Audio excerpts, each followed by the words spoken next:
Step into the captivating world of the Behind the Curtain podcast, where your dynamic hosts, John Dyer and Dr. Mohamed Saleh, bring together a wealth of 60 years of combined experience in healthcare and manufacturing. Join us every week as we delve into intriguing topics, weaving unscripted conversations that promise to take you on an unpredictable and enlightening journey. Gain valuable insights for your continuous improvement adventure as we navigate uncharted territories with enthusiasm and expertise. Welcome to a podcast that goes beyond the ordinary, unraveling the mysteries behind the curtain of knowledge.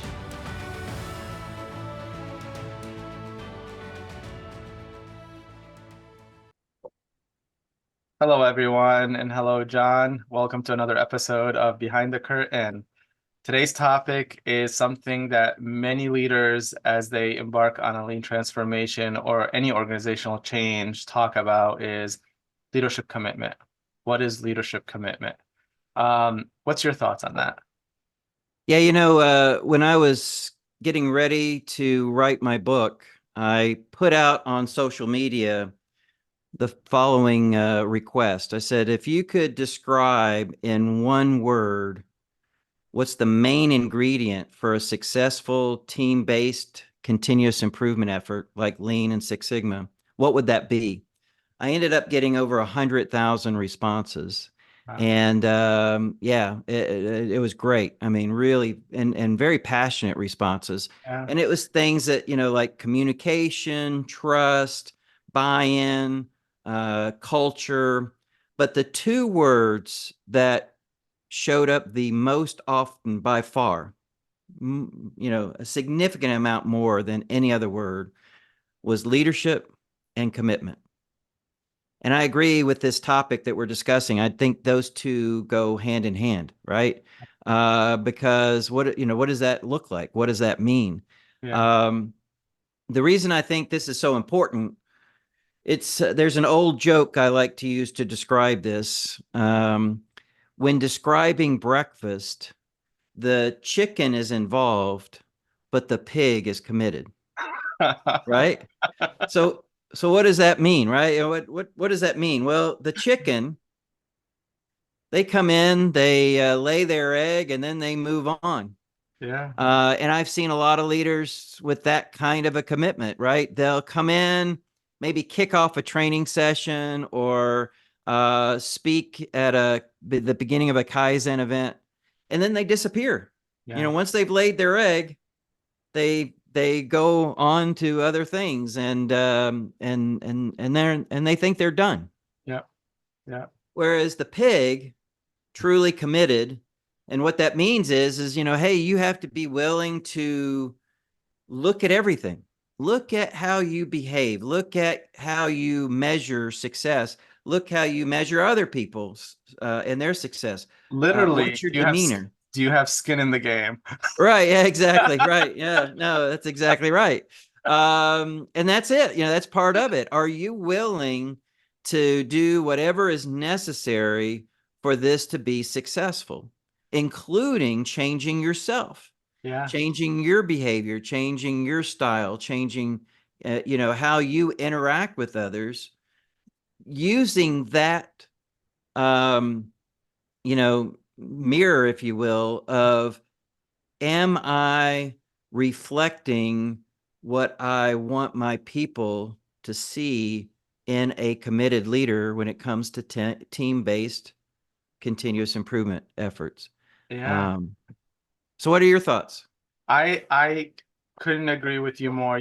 My sensei, when I first started, he told me, do these leaders even know sometimes when they say they want to do this type of transformation, do they know what they're saying yes to? And I had put a workshop for years now around, do you know what you're saying yes to when we first start, just so that they understand what are they committing to. And as he would like to say, how dirty are their gloves? You want to see if a leader is really committed or not? Look how dirty their gloves are. And so that had taught me that in commitment, there's an aspect that we'll talk about in another podcast around how they participate. But when I look at a higher level, what are they saying yes to? like, what does commitment really mean? And I think you pointed out a few things that I just want to come back to. Is the first one is, are they committing to some guiding principles in this? And some people, we're not talking values here, we're talking principles, because some people treat the principles as if they are values, but they don't learn, watch, or investigate their systems to see if the behaviors that system is producing are violating those principles. So without any guiding principles, you have nothing to be violated. And so one of the things, I'll just name a few principles just to kind of get us going. But one of them is, if we use like humble inquiry, or respecting every individual, or leading with humility. These are principles that if you're going to say, I'm going to commit to this journey, I'm going to respect every individual. Okay, well, tell me about your systems. Well, when our production system is in an issue, what do? How do you behave? Well, we end up laying people off. Well, that's not respecting every individual. That's not creating a win-win scenario. That's violating that principle. And so if you are going to commit to that, you have to understand that you're also committing to the outputs of that system. And if your system reacts to that way, you need to figure out how you're going to react differently if you're going to commit to these principles. If you're going to say, I'm going to lead with humility, what does that mean? Well, that means that I'm going to commit to going out there, and when I talk to people, being vulnerable, and telling them that I make mistakes. And hey, I made 10 decisions yesterday. I know I'm not perfect, which decisions were wrong, and creating that psychological safe environment that people could tell me the truth. And so without committing to principles, and not just committing on paper, committing as in investigating your systems to observe the behaviors that are coming out of them. Are they violating those or not? Because in the end of the day, we're talking about organizational design here. And every single one of your systems are going to produce behaviors. And if you don't have guiding principles that you're committing to from the start, then you're really not doing this transformation correctly. Yeah, in my book, one of the chapters is titled, "Don't do stupid stuff," right? And one of those stupid stuff items is, laying people off when you're trying to build a team-based continuous improvement type culture. Yeah. Because and there's a strong temptation, people tend to think that the only way to reduce costs is to either cut prices of your material you're buying, cut capital investments, or reduce headcount. Yep. But think about it, right? The first time some team comes up with an improvement idea that results in some person being freed up because that step in the process is no longer necessary. If that person is let go from the organization, no one is ever going to want to be on one of the improvement teams. Mm-hmm. And the whole thing is going to collapse like a house of cards. Yeah. And so, leaders need to understand that for every action, for every way they behave, for everything they say, they have to look at it through that prism of, is this advancing our culture towards this vision of team-based improvement, or is it going to hinder that? Yeah. And I tell you, the moment someone loses their job because of an improvement idea, the whole thing is over. It's done.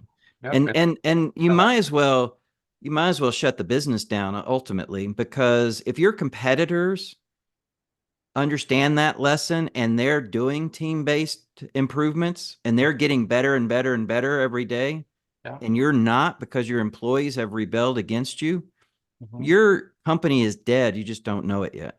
Yeah. Very good point. Very good point. And in that commitment, you run into a few situations where, if you're starting to look at behaviors that are produced from these systems that are violating these principles, there's a few things that are going to pop out. Some toxic individuals that were in your organization are going to become more visible now. And if you just like look the other way because they're productive, well, that's going to hinder your progress. In the same exact time, if you are not committing to being vulnerable, if you're not committing to empowering decision making at like the lowest possible level because you respect every individual and know that the knowledge base is there, if you're not seeking the good just as much as seeking the opportunities, then people are going to feel like you're still scrutinizing them in this system, which is violating and respecting every individual. So I feel like that's kind of an umbrella that if it doesn't exist, you're really not knowing what you're committing to. You're not committing to just tools. And I'm just going to say one more thing around that is you're also committing to looking at this as an operating model. And so you can't cherry pick the things you like from it and the things you don't like, just not do. And so I see some people say, oh, let's do 5S and let's do standard work and let's do this. But when it comes to like other aspects of the tools in the toolbox, when it comes to like maybe flow or load leveling or looking at, a daily management system, looking at how these pieces all come together, they don't want to do that. And they start adding all these additional tools that don't really mesh with one another. And so it's an operating model. When you start, it's like buying a car, liking everything about it, but choosing not to take the wheels. Like all you have now is a big piece of junk in your driveway that ate up your capacity, ate up your financials, and it's going nowhere. Right. And so you think you're like all like, oh, we're gonna cherry pick things, but you are committing to this as an operating model. And I think people that cherry pick tools without looking at principles, they end up buying the car without the wheels. So then the question becomes, right? Yeah. Why don't more leaders understand this? Yeah. Why don't they make the commitment and the transformation that's necessary in order to be successful with a team-based approach to making improvement happen? Yeah. And I think, this will be kind of a theme throughout several of our sessions that we're discussing on leadership. Yeah. If you think about the criteria that has been used for 150 years, since the beginning of the industrial age, to describe a successful leader. Mhm. Now, in a lot of ways, it wasn't leader that was used; it was manager. A successful manager or a successful executive. Think about it, right? The characteristics that people just naturally gravitate towards. Oh man, we need to promote this person. They tend to be extremely busy, right? With hundreds of emails and double booked all day long in meetings. They exert complete control over all of their resources, telling them what to do, how to do it, when to do it. They make all the decisions themselves to show how important they are. Yeah. Right. So that's what we've rewarded in the past, which is 180 degrees different than what you just described as the characteristics of a good leader in a team-based improvement. I mean, think about it, right? Leaders are afraid to be humble. They're afraid to admit that they don't know everything. They're afraid to admit that they make mistakes because the criteria that's been used to promote and hire leaders goes against those principles. Yeah. And that ultimately is what has to change. That's the root cause for why, Lean and Six Sigma has not spread like wildfire. Yeah. And why so many times they try it and it fails. Because the more of the power that shifts from the leader to the team, all it takes is for one peer of that leader to say, the teams are knocking it out in your department. They're doing great. Why do we need you anymore? Yeah. Oh, man. All right. Well, I better go back to the way I was. I better show that I'm in charge. First thing I'm going to do is blow up all the teams. And then I'm going to start telling people what to do and how to do it, because now I'm fearful that I'm going to be overlooked. I'm no longer going to be considered for the next promotion. Yeah. So that's got to change. You know, you pointed, when I talked about toxic behaviors, you just pointed to something really important. And a lot of people say in transformations, is it okay to start in the middle? There's some things you could influence downwards if you're in the middle, and there's some things that you could influence your peers around, and you might be even able to coach up in some scenarios. But there's a risk that comes with that strategy. The best and easiest strategy is to have the person on top committed to role modeling certain things and acknowledging certain things and not tolerating certain things. And, you know, I didn't talk about this principle. One of the principles I'm really passionate about is one of your guiding principles a team versus self, or a self versus team? So if I'm a leader who looks at, you know, I'm going to be team over self. Okay. And so when a scenario pops up, am I going to look at myself first interest or my team's first interest? This includes even recognizing people. Am I going to take the recognition, or am I going to give the recognition? And it speaks to leading with humility. They're kind of intertwined with one another.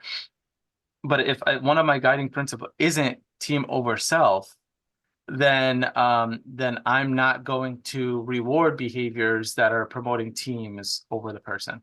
And so that has to change as one of the guiding principles too. And it has to be promoted from the top. The CEO has to say, out of all my team members, which ones are developing their people the most as their successors? And that's what I'm going to promote. And so people development becomes another commitment that organizations or leaders have to kind of focus on, is that one of my commitments in this transformation is I'm going to develop everyone that works underneath me. And I'm going to try to find out how I'm going to make each one of them my successor. So think about that though, you know, so in the past, we've recognized and rewarded the leaders that are the most visible. Mm-hmm. And they, you know, it's usually because they're really good at putting out fires. Mm-hmm. They have a lot of problems in their department, and they're just constantly out there working their tails off to put out fire after fire after fire, and their department's barely hanging on, but they are showing tremendous leadership by keeping it together. Mm-hmm. And they're extraordinarily visible. Yeah. Those have been the ones that have gotten promoted. Yeah. Whereas really, if you think about it, the leaders who should be getting promoted are those who you never hear anything from. Yeah. Whose department or function is hitting it on all cylinders. They don't have the problems. They're like a well-oiled machine. Their metrics are amazing. The people are happy. They're engaged, and the leader is just, you know, playing a background coaching role and making sure they have everything they need to be successful. Those are the people who you should be like, gosh, you know, I haven't heard from Jimmy down the hall for months. Yeah. I wonder what's really going on, you know, and then, oh, wow, they're really doing well. Yeah. That's who we need to promote. Yeah. Not the person who's, you know, running around like they're, you know, chicken with the head chopped off kind of a mentality. Yeah. Yeah. It's, you know, it's, you have to look beyond, you have to find a way to retire your cape and stop being the hero. Yeah. And I think that's a commitment you have to make, is that it's time for me to retire my cape. And try to make sure everyone that works underneath me are the heroes, not me. But but you see how that'll never happen if you think the criteria for promoting or hiring people has not changed. Yeah, of course, right? 100%. You have to commit to changing that. And the thing is that, all right, even the top person, let's say, says we're committed to changing that, right? Mm-hmm. Well, guess what? The next 5 people they hire from the outside or promote from within, every single one of those folks is going to get scrutinized on, wait a minute, did they do what they say they were going to do? Did they really hire people who are humble, empathetic to their employees, build good relationships, good coaching, or do they just hire the same old, command and control, power hungry person? Yeah. And if that's the case, all the capes are going to go back on. Yep. Because then it'll be like, hey, you almost fooled me there. I thought maybe you were sincere, but Yeah. you're not. You can put all the slogans on the walls, you can put all the, values, you can do this and that, but people are going to respond to what you actually did, not what you're saying. 100%, 100%. And I feel like this is really helping at least me and hopefully our listeners as well, as when you're saying yes to committing to this journey, you really need to understand that there's a few things here. We talked about them in this episode that I think are critical. We talked about, making sure that you understand what commitment even means. Do you have skin in the game? Is your gloves dirty? Are you walking the walk?